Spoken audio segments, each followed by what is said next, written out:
ನಮಸ್ಕಾರ ಎಲ್ಲರಿಗೂ. ಈ ದಿನ ನಾವು ತುಮಕೂರು ನಗರದಲ್ಲಿ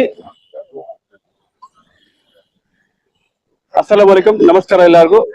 ಈ ದಿನ ನಾವು ತುಮಕೂರು ನಗರದಲ್ಲಿ ಈದ್ ಮಿಲಾದುನ್ ನಬಿ ಅನ್ನು ಅದ್ದೂರಿಯಾಗಿ ಆಚರಿಸಿದ್ವಿ.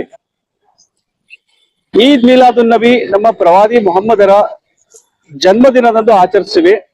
ಇವತ್ತು ಎಲ್ಲರ ಮನಸ್ಸಿನಲ್ಲಿ ಒಂದು ಭಕ್ತಿ, ದೇವರ ಭಕ್ತಿ ಮತ್ತು ಪ್ರವಾದಿ ಮೊಹಮ್ಮದರ ಪ್ರೀತಿ ಮತ್ತೆ ಅವರ ಮೇಲೆ ಅವರು ಹೇಳಿರುವಂತಹ ಬೋಧನೆ ಮೇಲೆ ನಂಬಿಕೆ ಇಟ್ಟುಕೊಂಡು ನಾವು ಇವತ್ತು ಅವರ ಪ್ರೀತಿಯಿಂದ ಅವರ ಜನ್ಮದಿನವನ್ನು ಆಚರಿಸ್ತೀವಿ. ಮತ್ತೆ ಇವತ್ತು ನೀವು ನೋಡಿರುವ ಹಾಗೆ ಜನರು ತುಂಬಿ ಕೂಗಾಟ, ಜೋಶಿನಿಂದ ಸ್ಲೋಗಾನ್ ಹೇಳಿದ್ರು, ಕೂಗಾಟ ಇವೆಲ್ಲ ಒಂದು ಅವರ ಮನಸ್ಸಲ್ಲಿರುವಂತಹ ಅವರ ಪ್ರೀತಿಯ ಜೋಶ್ ಅಷ್ಟೇ. ಆದ್ರೆ ನಮ್ಮ ಪ್ರವಾದಿ ಮೊಹಮ್ಮದರಿಗೆ ಕುರಾನ್ ಹೇಳುತ್ತದೆ, ವಮಾ ಅರ್ಸಲ್ನಾಕ ಇಲ್ಲಾ ರಹಮತುಲ್ ಲಿಲ್ ಆಲಮೀನ್ ಅಂತ. ಹಾಗಂತ ಏನ್ ಹೇಳಿದ್ರೆ, ಅವರು ವಿಶ್ವಕ್ಕೆ ಶಾಂತಿಯನ್ನು ಸಾರುವ ಒಂದು ದೂತರಾಗಿ ಬಂದಿದ್ದಾರೆ, ಅವರೊಂದು ಮೆಸೆಂಜರ್ ಆಗಿ ಬಂದಿದ್ದಾರೆ.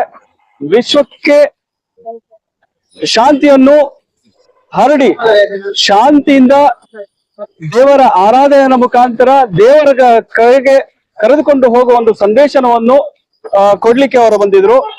ಮತ್ತೆ ಪ್ರಪಂಚದಲ್ಲಿ ಒಬ್ಬ ರಾಜ ಪ್ರಜೆಗಳ ಜೊತೆಗೆ ಹೇಗೆ ನಡೆದುಕೊಂಡು ಬೇಕು, ಶಿಕ್ಷಕ ವಿದ್ಯಾರ್ಥಿಗಳ ಜೊತೆಗೆ ಹೇಗೆ ನಡೆದುಕೊಂಡು ಬೇಕು, ಒಬ್ಬ ಧಾರ್ಮಿಕ ವ್ಯಕ್ತಿ ಅವರ ಪಾಲಕರನ್ನ ಜೊತೆಗೆ ಹೇಗೆ ನಡ್ಕೊಂಡು ಹೋಗಬೇಕು, ಮತ್ತೆ ಒಬ್ಬ ತಂದೆ ಮಕ್ಕಳ ಜೊತೆಗೆ, ಹೆಂಡತಿ ಗಂಡನ ಜೊತೆಗೆ, ಗಂಡ ಹೆಂಡತಿ ಜೊತೆಗೆ, ಮತ್ತೆ ಪ್ರತಿಯೊಂದು ಕ್ಷೇತ್ರದಲ್ಲೂ ಒಬ್ಬ ಡಾಕ್ಟರ್ ಆಗಿದ್ರೆ ಅವರ ಮಾಡುವ ವೃತ್ತಿಯಲ್ಲಿ, ಒಬ್ಬ ರಾಜ ಆಗಿದ್ರೆ ಅವರ ಸೈನಿಕರ ಜೊತೆಗೆ ಹೇಗೆ ಪ್ರಜೆ ಜೊತೆಗೆ ಹೇಗೆ ನಡ್ಕೊಂಡು ಹೋಗಬೇಕು ಅಂತ ಹೇಳ್ಬಿಟ್ಟು ಅವರು ವಿಶ್ವದಲ್ಲಿ ಶಾಂತಿಯ ಒಂದು ಸಂದೇಶವನ್ನು ಕೊಟ್ಟಿದ್ದಾರೆ. ಅವರು ಹೇಳಿರುವ ಪ್ರತಿಯೊಂದು ಬೋಧನೆಯನ್ನು ನಮ್ಮ